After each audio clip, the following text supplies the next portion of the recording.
নমস্কার, সবাইকে জন্মাষ্টমীর শুভেচ্ছা জানাই। আজকে আমি জন্মাষ্টমী পালন করলাম। দেখো আমি কিভাবে জন্মাষ্টমীটা পালন করছি। আমি গোপালকে সাজিয়েছি কেমন করে দেখো।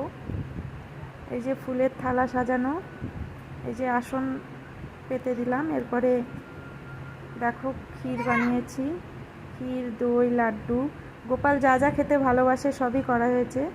এখানে ক্ষীরের লাড্ডু, ক্ষীর, নারকেলের নাড়ু, শ্যামার পায়েস, নারকেল কুচি, এরপরে মালপোয়া, লুচি, কলার বড়া, তালের বড়া, তারপরে